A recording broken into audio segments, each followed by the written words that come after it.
plaisir que j'ai d'être aujourd'hui parmi vous pour cette remise de diplôme. Et puisque Christian Arbulot a la gentillesse de me donner la parole, donc je dirais quelques mots. Peut-être pour rappeler la grande aventure dans laquelle nous avons été engagés il y a de ça longtemps, quand j'étais Premier ministre, et que j'ai eu l'idée, avec quelques autres, de réfléchir en termes d'intelligence économique, car j'avais été frappée de voir que nos principaux concurrents dans le monde entier se débrouillaient en général mieux que nous pour obtenir des contrats, pour, dans un certain nombre de discussions, avoir les bons arguments, pour mettre en avant les personnes qu'il fallait, enfin pour être convaincants.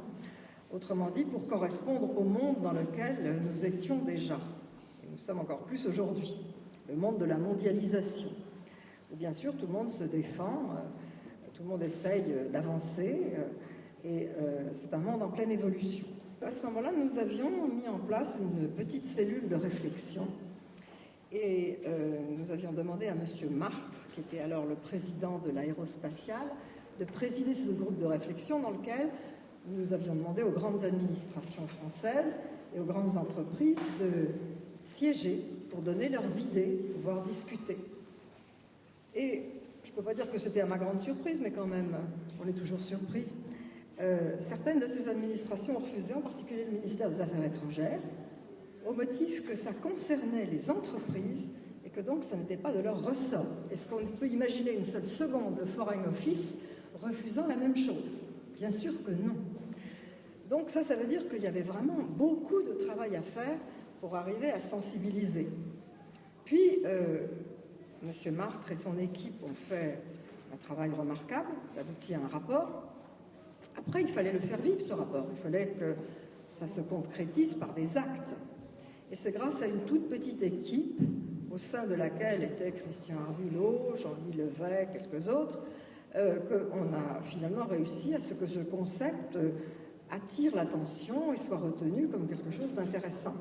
Mais quand on voit les contrats que la France a perdus dans le domaine du nucléaire et dans d'autres secteurs, on peut se dire qu'effectivement, il y a encore beaucoup à faire. Et ce n'est pas sur le plan de la qualité du produit. La qualité du produit est quelquefois très supérieure. On a, dans certains domaines, les meilleurs ingénieurs. Simplement, l'acte de vente qui est considéré comme secondaire en France, la vente, ce n'est pas seulement vendre. C'est aussi comprendre les intérêts, les besoins, les attentes de celui qui va acheter. Et je suis heureuse qu'à l'école de guerre économique, effectivement, on sait qu'on est on est dans une guerre, même si c'est une guerre par d'autres moyens. Mais que dans cette guerre par d'autres moyens, ce n'est pas avec des armes, c'est avec de la compréhension, c'est avec la capacité de se mettre à la place des autres, c'est avec cette capacité d'avoir une certaine empathie, et puis de comprendre. Mais c'est très difficile à faire passer dans la catégorie de ce qu'on appelle les décideurs en France. Voilà, donc vous êtes là, vous avez appris tout ça, vous êtes conscient qu'il y a un besoin, qu'il y a un manque, et je vous félicite d'être entré dans cette voie de l'intelligence économique, parce que c'est une compréhension de l'autre, en termes d'influence, en termes de savoir lancer les normes, de savoir lancer les standards, les sujets de discussion, à travers des think tanks ou à travers d'autres structures, amorcer les débats qui sont les débats qui vont intéresser les gens dans l'avenir. Donc je vous livre ces quelques réflexions. Je suis très heureuse de me trouver avec vous. J'ai distribué donc ces prix à ceux qui les ont largement mérités. Et puis je vous souhaite de continuer, d'avoir beaucoup de succès dans votre future carrière. Vous avez choisi un domaine qui est un domaine d'avenir, où il y a beaucoup de choses à faire. C'est un domaine innovant, ce n'est pas un domaine classique dans la culture française. Et donc c'est quelque chose de nouveau, et le monde entier vous est ouvert grâce à l'école que vous avez faite ici. Merci.